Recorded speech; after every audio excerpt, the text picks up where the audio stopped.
Shocking. I was good for nothing. But when they needed me, my dad looked at me straight in the eye and said, "You are not getting a dime from me," as he was telling us what was in his will over dinner. I asked for the reason and he shouted, "You are good for nothing." So I responded, "Don't expect anything from me either." And I stood up calmly and left. Hello. Thanks for watching. If you liked the story we shared, please like and subscribe to my channel. Now, let's dive into the story. I sat at the dining table that night, my fork hovering over a plate of mashed potatoes, when Dad dropped the bomb that changed everything.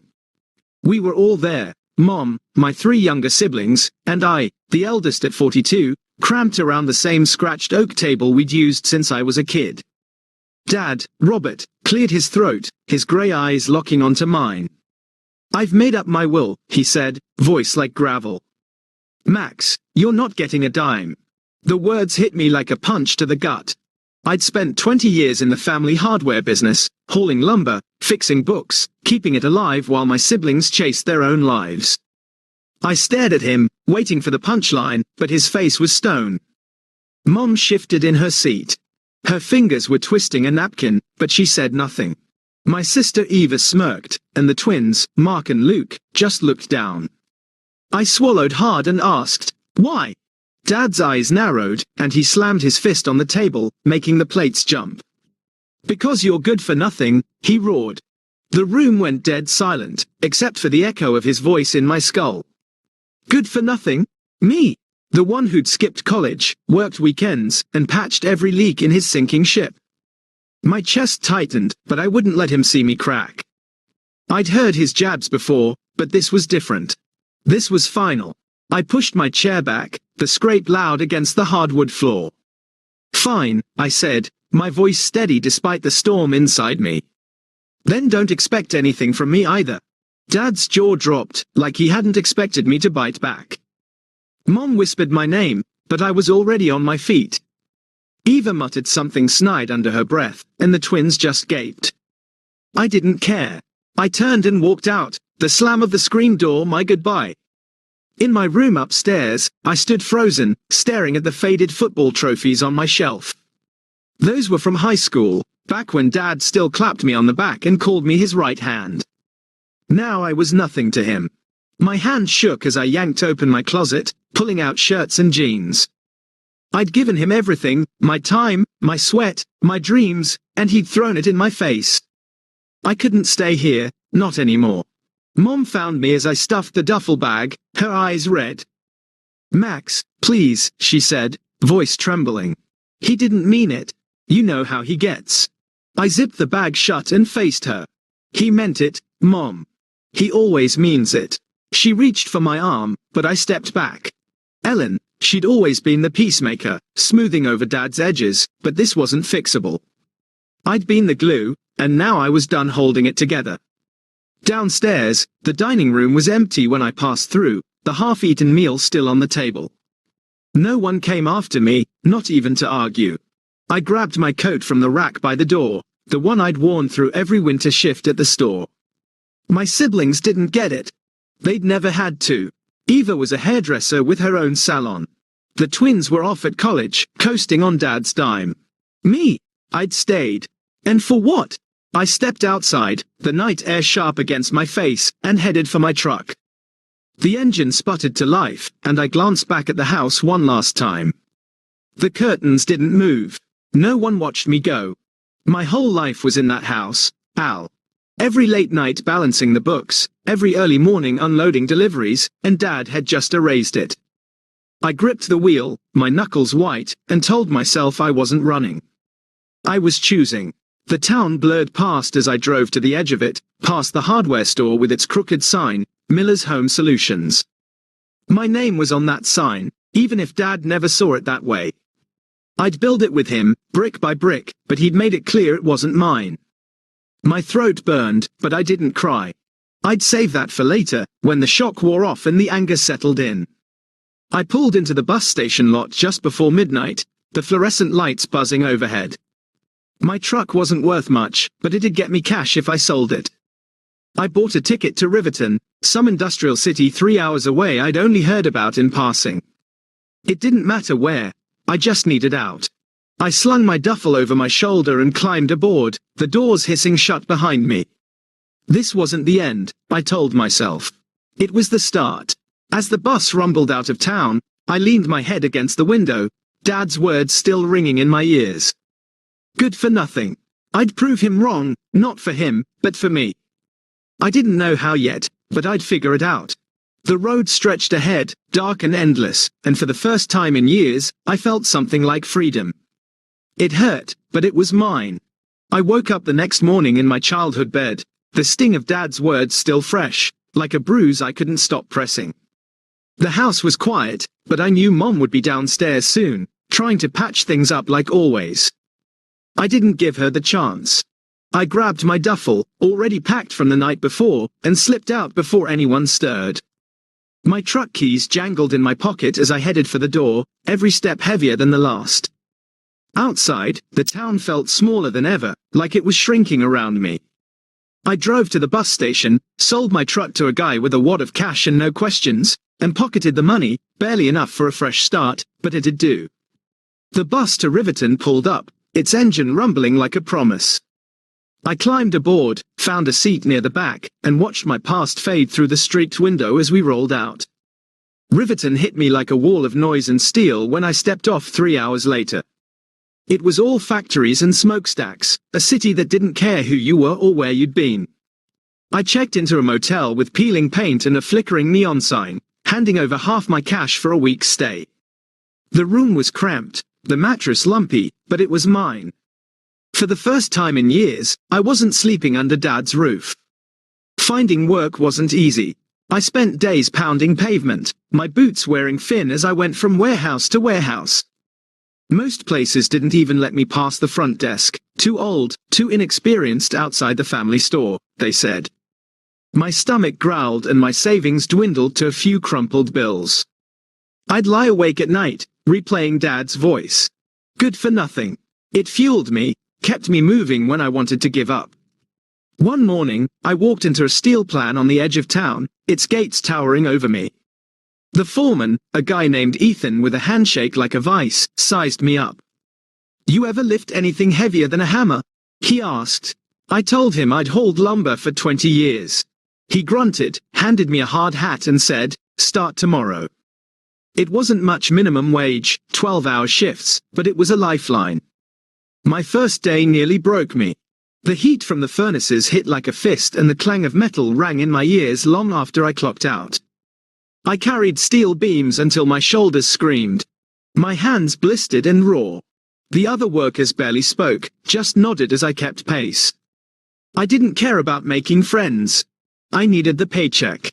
By the end of the shift, I collapsed on the motel bed, too tired to feel sorry for myself. Nights were the hardest. Alone in that room, I'd think about home, not the fight, but the years before. I'd been 18 when I started at the store, unloading trucks while Dad barked orders. He'd slap my back then, call me his backbone. What changed? Was it me or him? I'd shove the thoughts down, focusing on the next shift. Riverton wasn't forgiveness, it was survival, and I was damn good at that. A weekend, I moved out of the motel into a one-room apartment above a pawn shop. It had a cot, a hot plate, and a sink that dripped, but I didn't need more. I'd sit by the window after work, watching the city pulse below and feel a strange calm. It was Robert Miller's son. I was just Max, the new guy who didn't quit. That was enough for now. The job got easier, or maybe I got tougher. I learned the rhythm of the plant, when to push, when to rest. Ethan started nodding at me like I belonged, and once he even said, "You're steady, Miller." We need that. Steady, not good for nothing. I clung to that, let it settle in my bones. It wasn't the life I'd planned, but it was mine, built from scratch. I didn't call home, didn't write. Mom's face flashed in my mind sometimes, her worried eyes, her soft voice, but I couldn't face her yet. My siblings didn't cross my thoughts much. They'd made their choice that night, staying silent while Dad tore me down. I wondered if the store was still running, if they'd noticed I was gone. Then I'd shake it off. That was their mess now. One night, after a double shift, I stood outside the plant, my breath fogging in the cool air. My hands were calloused, my back ached, but I felt solid, like I'd planted roots in this hard, grey place. Riverton wasn't home, not yet, but it was a start. Dad thought I'd crumble without him. He was wrong. I'd fallen, sure, but I was getting back up, and I'd do it my way. I settled into Riverton like a gear locking into place, the steel plant becoming my world. Those first months were brutal, my body ached from the work, but I showed up every day, clocking in before dawn. The other guys started calling me Miller instead of New Guy, and Hank, the foreman, gave me a nod one morning that felt like a medal. I wasn't just surviving anymore. I was carving out something solid, something Dad couldn't touch. I'd been at the plant a year when I signed up for night classes at the community center. Industrial management, they called it. Dry stuff like scheduling and safety coats, but I saw a ladder there. I'd trudge over after shifts, my boots still dusted with steel grit, and sit through lectures with kids half my age. My hands cramped from writing notes, but I kept going. Dad never thought I'd amount to much. I'd prove him wrong, one page at a time. The certification came 2 years later, a crisp paper I framed and hung above my cot. Ethan called me into his office the next week, offered me a supervisor gig, better pay, shorter hours. I took it without blinking. The guys I'd hauled beams with now reported to me, and I made sure they knew I hadn't forgotten the grind. I wasn't rich, but I moved into a bigger place, a real apartment with a couch and a TV. Over the years, I climbed higher. By my late 40s, I was in middle management, sitting in an office with a window overlooking the plant floor. I'd walk the lines daily, checking quotas, solving snags, steady work that fit me like an old glove. The guys respected me, not because I yelled, but because I listened. I built a life here, brick by brick, and it felt good, even if it was quiet. Letters from Mom started showing up every few months, her handwriting shaky on thin envelopes. She'd write about the store struggling, how Eva's salon was barely afloat, how the twins had dropped out of college and drifted. Dad's name came up less, just mentions of his temper or his cough getting worse. I'd read them late at night, then shove them in a drawer. I didn't owe them a reply, not after that night. Riverton became my anchor. I'd grab a beer with Ethan sometimes or sit alone in my place, flipping through channels. I didn't date much, too busy, too guarded, but I wasn't lonely. The plant was my rhythm, my proof I could stand on my own. I'd catch myself wondering if Dad knew I'd made it, then push the thought away. This wasn't about him anymore, it was about me. By 55, I was part of the plant's leadership, helping run the show. I traded my hard hat for a clipboard, but I never forgot the feel of steel in my hands. The workers called me Mr. Miller, now, and I'd laugh it off. Titles didn't mean much, results did. My bank account wasn't bursting, but I had enough. A decent truck, a mortgage paid on time, a life that didn't bend to anyone else's rules. Mom's letters slowed, then stopped for a stretch. The last one came when I was 54, shorter than usual. She said Dad's health was slipping, that the store might close. I read it twice, then let it sit on my table for a week before filing it away. I didn't call. What was there to say? They'd made their bed 15 years ago, and I'd made mine, hundreds of miles apart, worlds away. I'd drive past the plant sometimes on my days off, just to see it standing there, all steel and smoke. It wasn't glamorous, but it was mine, earned through sweat and late nights, not handed to me. I'd think back to that dinner, Dad's voice cutting me down and feel a flicker of pride. He'd bet I'd fail. Instead, I'd built something he couldn't imagine, something he couldn't take away. One evening, I stood in my office, the hum of the plant below me like a heartbeat. I'd just finished a meeting, hashing out a new production schedule when my phone buzzed. It was Mom, first call in years. Her voice cracked through the line. "Max, it's your father. He's dying. We need you." My stomach dropped, but I stayed calm. After all this time, they wanted me back. I hung up, staring at the wall, knowing I'd go, but not for them. 15 years had passed since I'd left, and I'd become a man they wouldn't recognize. I wasn't the son who'd begged for a reason, who'd walked away broken. I was steady now, rooted in Riverton in the life I'd forged. But that call pulled me back, not out of duty, but something deeper, something I couldn't name yet. I packed a bag, locked my door, and headed for the truck. The past was calling, and I'd face it my way. I drove back to that small town after 15 years, the road to Riverton fading in my rear view as Mom's call replayed in my head. "He's dying," she'd said, her voice thin and desperate. I didn't speed, kept the truck steady like always, but my mind churned. Dad was sick, and they needed me. I'd built a life without them, but here I was, heading back to the house I'd sworn I'd never see again. It wasn't love pulling me. It was something harder to pin down. The town looked smaller when I rolled in. The hardware store sign dangling crooked, paint chipped away. I pulled up to the house late that night, the porch light flickering like it always had. Mom opened the door before I knocked, her face lined deeper than I remembered. She hugged me, trembling, but I stood stiff. "He's in the hospital," she whispered. Behind her, Eva lingered, arms crossed, while the twins slouched on the couch. No one said hello. We piled into my truck, Mom up front, the others in back, and drove to the hospital in silence. The waiting room smelled of antiseptic, the chairs hard under me as Mom explained. Dad had kidney failure, needed a transfusion fast, but none of them matched his rare blood type. "You're the only one," she said, eyes pleading. I stared at the floor, the weight of it sinking in. They hadn't called for me. They called for my blood. Eva piped up then, her voice sharp. "You gonna help? Or just sit there acting holier than thou?" I met her glare, saw the same smirk from that dinner years ago. Mark and Luke chimed in, mumbling about family sticking together. I almost laughed. Where were they when Dad cut me out? Mom gripped my hand, begging without words. I pulled away, stood, and told the nurse I'd get tested. Not for them, for me. The test confirmed it, I was a match.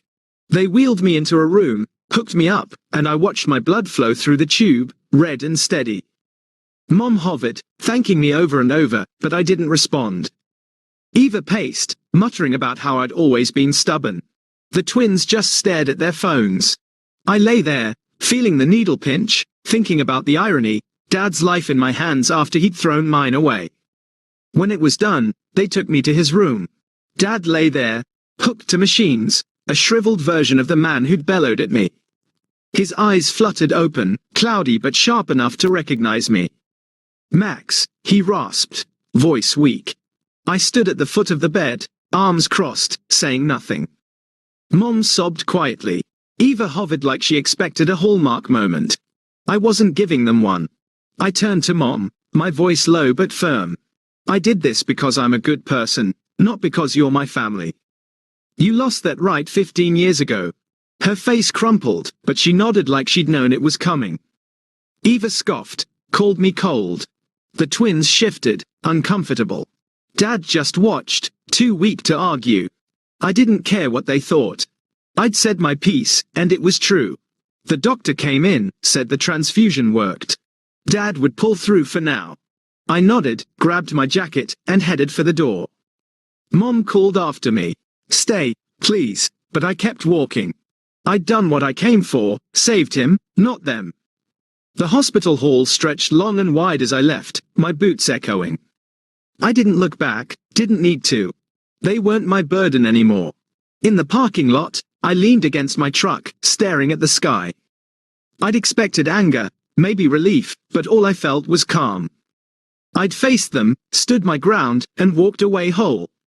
Dad's thank you echoed in my head, 2 words, too late to mean anything.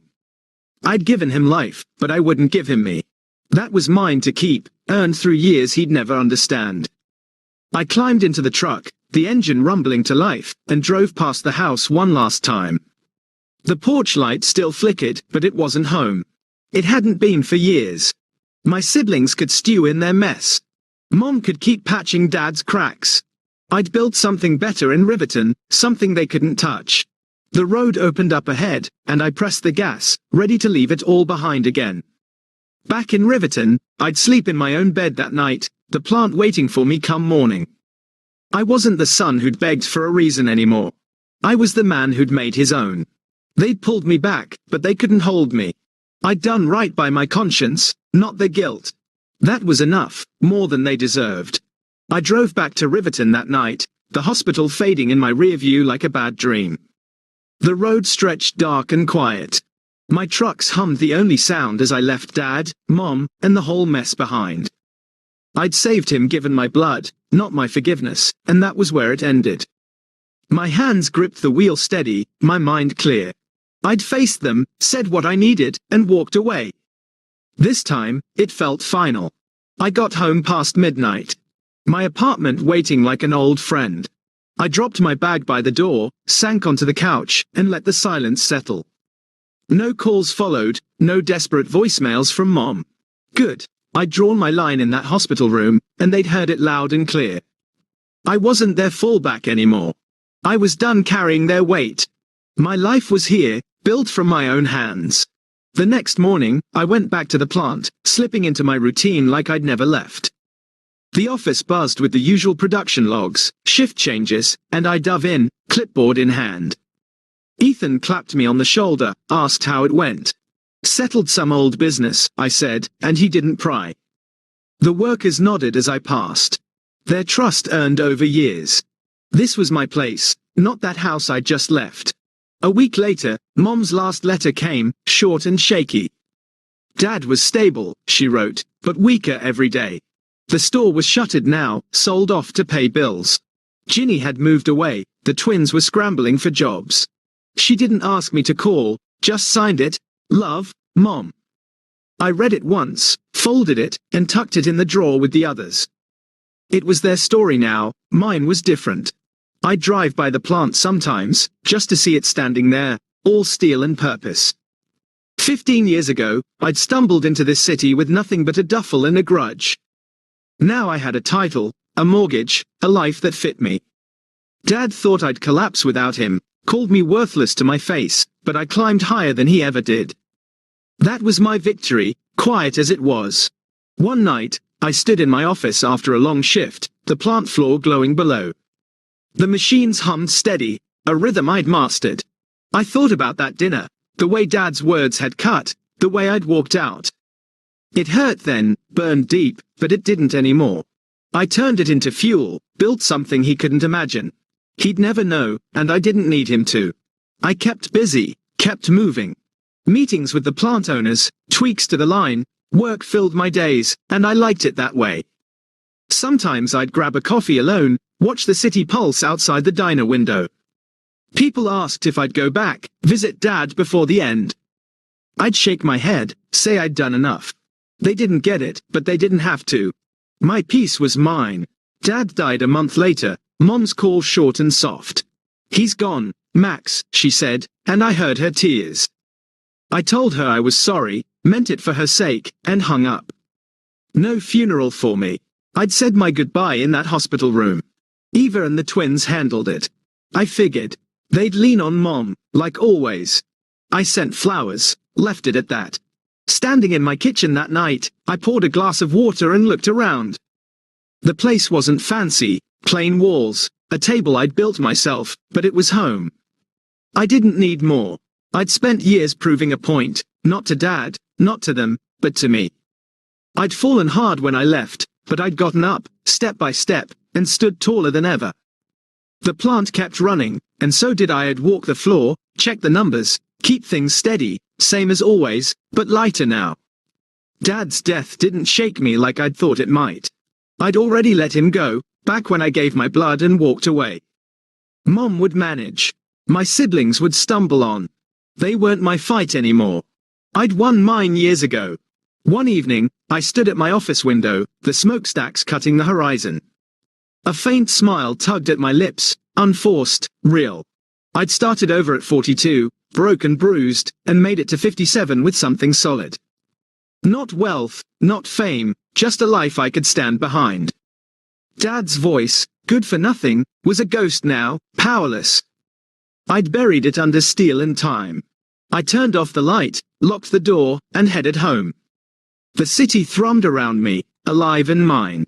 I didn't need their approval, their money, their regrets. I'd proven my point, not with words or revenge, but with every day I'd lived on my terms. That was enough, more than enough. The horizon stretched wide, and I walked toward it, steady as ever.